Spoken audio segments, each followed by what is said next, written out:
बिस्मिल्लाहिर्रहमानिर्रहीम। हमने last video में डिस्कस किया था इंट्रोडक्शन ऑफ बायोलॉजी। उसमें हमने वर्ड बायोलॉजी के बारे में जाना था कि वर्ड बायोलॉजी है क्या, उसका मतलब क्या है, और हमने मेन 3 डिविजन्स जो थी बायोलॉजी की हमने वो भी इसके अंदर पढ़ी थी। आज जो है हम वो ब्रांचेस ऑफ बायोलॉजी पढ़ने वाले हैं जो कि 9th क्लास की बुक में तकरीबन जो है वो 15 डिस्कस की गई है। सबसे पहले तो आप ये जान लो कि ब्रांचेस क्यों बनाई गई, बायोलॉजी की ब्रांचेस क्यों बनाई गई। तो किसी भी बुक की, कोई भी बुक है या किसी भी चीज की ब्रांचेस इसलिए बनाई जाती हैं ताकि अगर हम उन्हें पढ़ना चाहें तो हम उन्हें बआसानी पढ़ सकें। ये बायोलॉजी एक वेस्ट चीज है, हमारे पास जो साइंस है वो एक बहुत ही वेस्ट चीज है। उनको फिर आसानी से पढ़ने के लिए उनको क्या किया गया, ब्रांचेस में या कह लो कि छोटे छोटे पोर्शन में तक जो है ना वो डिवाइड कर दिया गया ताकि हम उन्हें आसानी से पढ़ सकें। तो हमारे पास इसमें जो सबसे पहली पहली जो हमारे पास ब्रांच है वो है मार्फोलॉजी। सबसे पहले वर्ड मार्फोलॉजी को अगर देखें तो यहाँ पर आप देखें कि जो मार्फोलॉजी वर्ड है ये 2 ग्रीक वर्ड से मिलकर बना है। ये मार्फ एंड लोगोस से मिलकर बना है, ठीक है। जिसके अंदर मार्फ का मतलब होता है फार्म, फार्म का मतलब होता है बनावट, ठीक है। लोगोस का मतलब आपको पता ही है, स्टडी। अगर इसको डेफिनेशन से देखेंगे, कहते हैं कि the study of external external form and structure of living organism. कि किसी भी लिविंग ऑर्गेनिज्म के एक्सटर्नल फॉर्म एंड स्ट्रक्चर की अगर हम स्टडी करेंगे तो वो मार्फोलॉजी के अंदर करेंगे। किसमें करेंगे, वो मार्फोलॉजी के अंदर करेंगे।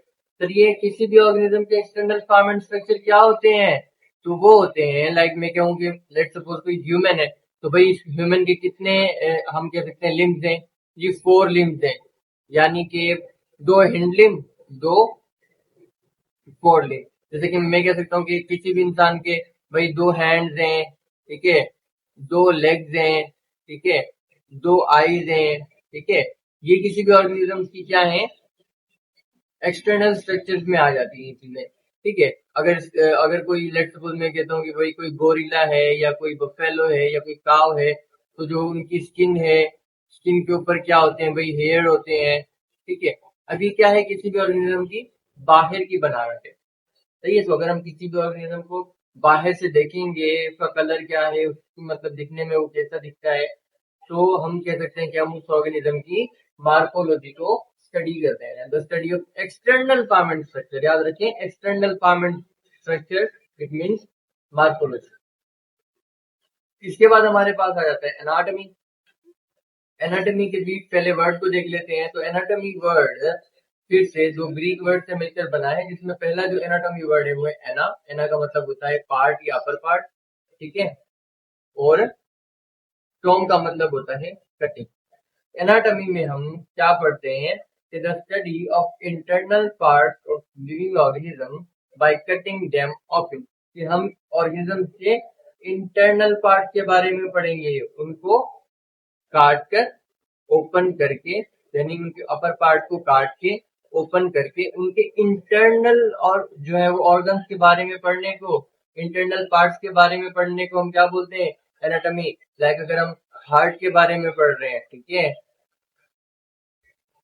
लाइक हम अगर हम हार्ट के बारे में पढ़ रहे हैं, ठीक है, हम किडनीज के बारे में पढ़ रहे हैं, उनके इंटरनल स्ट्रक्चर के बारे में पढ़ रहे हैं, तो हम कह सकते हैं कि हम क्या कर रहे हैं, उनकी एनाटॉमी पढ़ रहे हैं, सही है। इसके बाद हमारे पास आ जाती है सेल बायोलॉजी। सेल बायोलॉजी फिर से यहाँ पर जो पहला वर्ड है वो है सेल।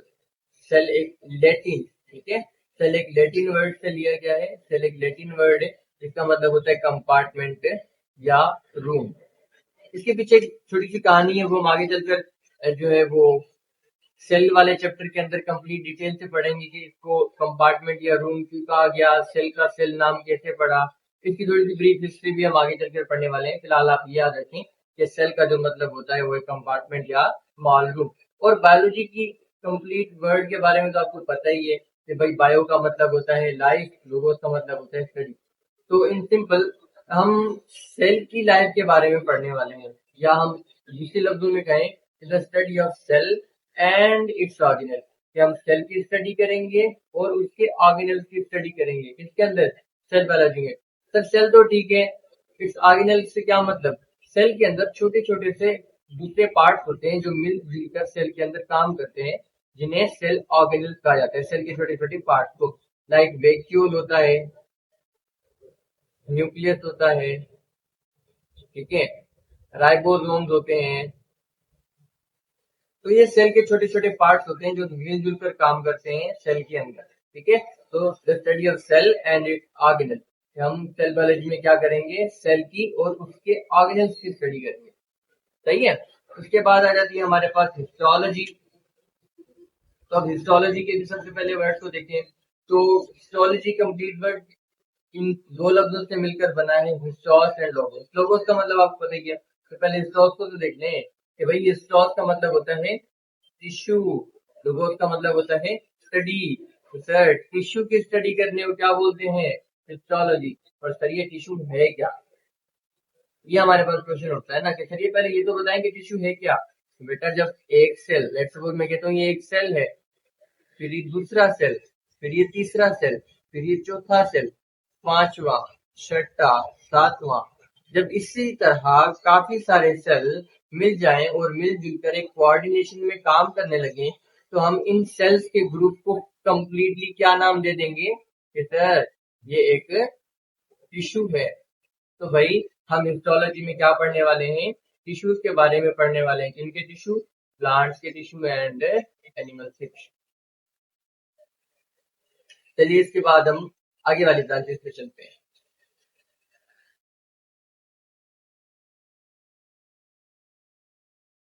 तो ये है हमारी नेक्स्ट ब्रांचेस।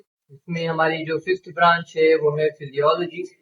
फिजियोलॉजी भी दो ग्रीक वर्ड से मिलकर बना है, सही है, जिसमें पहला वर्ड है फिजिक्स जिसका मतलब होता है नेचर, का मतलब होता है ग्रीक वर्ड फिजिक्स है जिसका मतलब होता है नेचर। लोगोस का मतलब होता है हमारे पास स्टडी, यानी नेचर की स्टडी करेंगे। नेचर का मतलब होता है कहते कि फंक्शन, कोई भी चीज काम कैसे कर रही है, ठीक है।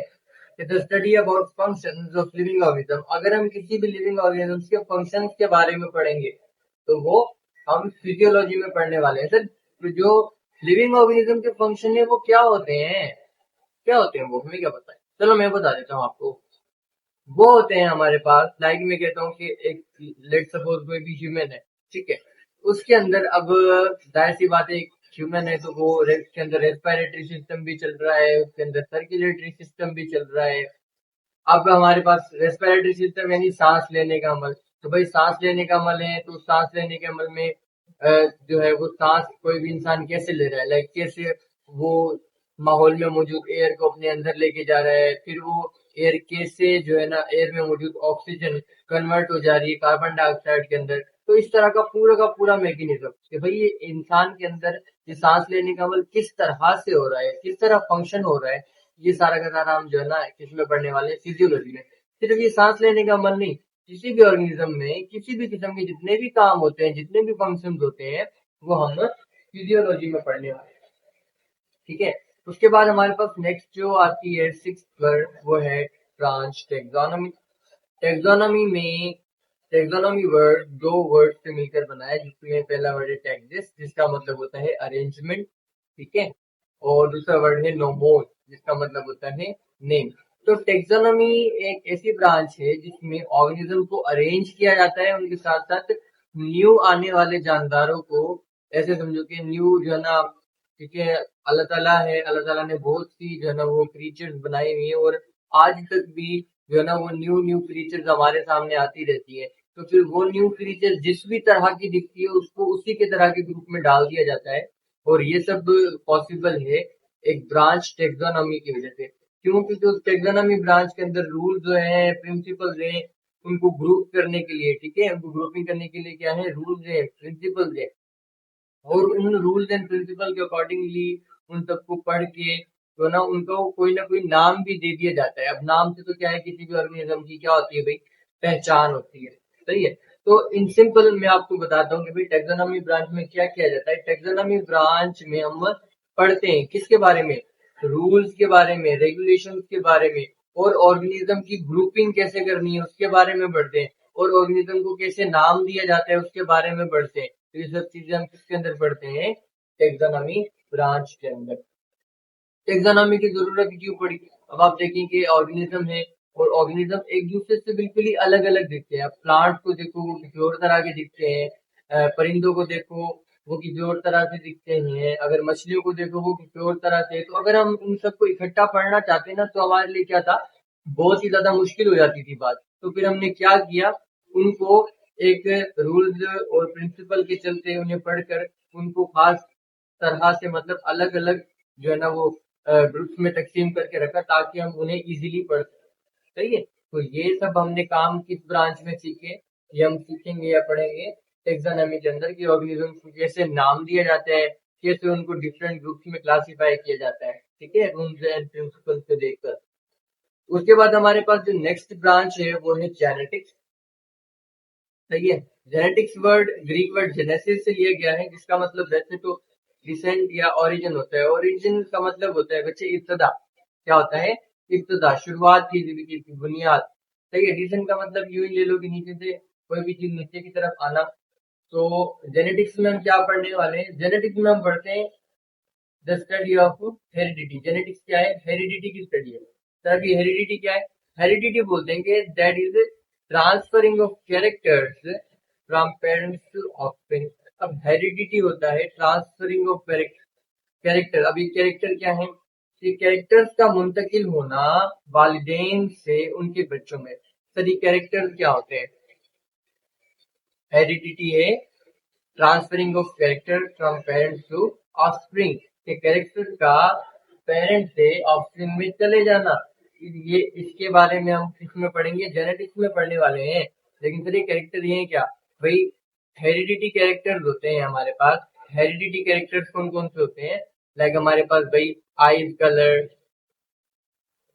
ठीक है, स्किन टोन, ठीक है, हाइट, ठीक है। इस तरह से हमारे पास लाइक अक्सर आपने देखा होगा कि अगर किसी की फादर की आइज का कलर जो है वो ब्लू है, तो अक्सर करके बेबी का कलर भी, बेबी की आइज का कलर ब्लू होता है। अगर किसी के फादर की आपने स्किन टोन देखी कि वो डार्क है, तो अक्सर करके बच्चों की उसके फादर के जैसी स्किन टोन होती है, डार्क होती है। अगर आपने देखा किसी के फादर की हाइट जो है ना वो छोटी है, तो अक्सर करके क्या होता है, उनके जो बच्चे होते हैं उनकी भी हाइट क्या रह जाती है, छोटी रह जाती है। तो ये सब क्या है, कैरेक्टर है। ठीक है, ये कैरेक्टर है, हेरिडिटी कैरेक्टर है जो किसी भी पेरेंट से उनके बच्चों में दाखिल हो सकते हैं। तो इस तरह की चीजों के बारे में हम अगर पढ़ रहे हैं तो वो हम पढ़ेंगे जेनेटिक्स के अंदर। बाकी जो हमारी जो ब्रांचेस रह गई वो इंशाल्लाह हम ब्रांचेस ऑफ बायोलॉजी के पार्ट 2 में डिस्कस करेंगे। सी यू सून।